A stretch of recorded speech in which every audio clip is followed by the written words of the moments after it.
Picking up with question 9C. So we moved the decimal place 4 places to the left, and we got 0.0007503. And that number is so small that it's basically equal to 0. So that's our answer for part C on question 9. Part D says the researcher considers evidence of ESP to be a proportion of successes so large that there is only a probability of 0.01 that a subject could do this well or better by guessing. What proportion of successes must a subject have to meet this standard? So what they're saying here is that if we were to make a graph of our normal curve, that the probability we'd obtain is 0.01 that they did that well or better by guessing. So what I did is I went back to table A and I found that the z-score associated with having 0.01 better or 0.99 below is 2.33. And so I used the formula for obtaining a z-score. Z is x bar minus mu over sigma. Or you could also say it's p hat minus p over sigma, which is what I changed to over here since we're talking about proportions. And plugging in the stuff I know in order to help me find the proportion p hat. So using this formula, plugging stuff in we know, the z-score is 2.33 is equal to p hat minus 0.2. 0.2 is our mean proportion, which we obtained in part B, divided by 0.0126, which again we also got from part B. And then just doing some basic algebra to rearrange and solve this for p hat, you're going to get p hat is 0.2293. So answering the question, what proportion of successes must a subject have to meet the standard? A subject must be successful about 22.93% of the time to meet that standard. Question 10 says the amount that households pay service providers for access to the internet varies quite a bit, but the mean monthly fee is $28 and the standard deviation is $10. The distribution is not normal. For example, what that means is that many households pay about $10 for limited dial-up access or about $30 for unlimited dial-up access, but there's some people that pay much more for faster connections.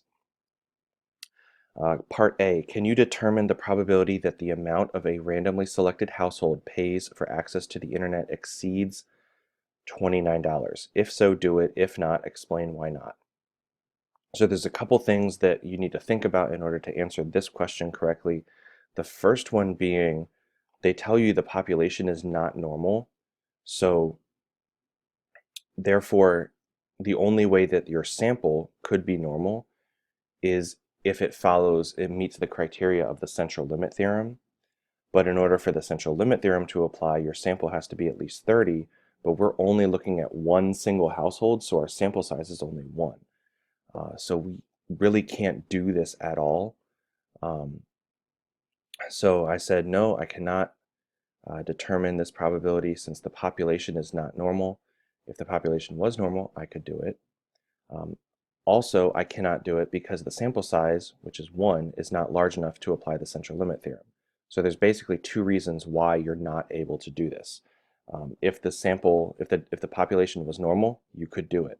If the population was not normal, but the sample was larger than 30, you'd be able to do it. But because neither of those criteria are met, you're not able to do this question. So then it says a sample survey asks an SRS of 500 households with internet access how much they pay and calculates the mean X bar. So now our sample size is definitely over 30, so the fact that the population is not normal isn't going to matter anymore because now the central limit theorem applies and we can assume that the sample is normal. Part B, the mean of, so we have to find the mean and standard deviation of the sampling distribution of X bar. The mean of X bar is defined to be just the population mean, which was 28, and that was given in the original setup of the problem. The standard deviation of the sampling distribution X bar is defined to be the standard deviation divided by the square root of n. The standard deviation they gave us was 10. We're dividing it by the square root of 500, our sample size, and that gives us 0.4472. Part C, what is the shape of this sampling distribution of X bar? So again, because our sample size is so large now, it's definitely over 30, we can apply the central limit theorem, and that means that the sampling distribution is going to be approximately normal. even though the population, the parent population is not normal. Part D says find the probability that the average fee paid by the sample of households exceeds $29 and then show our work. So I said first off, because the central limit theorem applies now, I know that I can use normal approximations. So I just did normal CDF. My lower bound is 29. I'm exceeding 29, so my lower bound is 29. My upper bound is a really high number. Mean 28, standard deviation 0.4472. We got these numbers from part B. Throw that in your calculator, you get 0.0127. Also, I just sketched a graph just to show conceptually what this looks like. I'm counting off by my standard deviations to show that 29 is a little bit more than 2 standard deviations away from my mean. All right, that's the whole practice test for Chapter 9.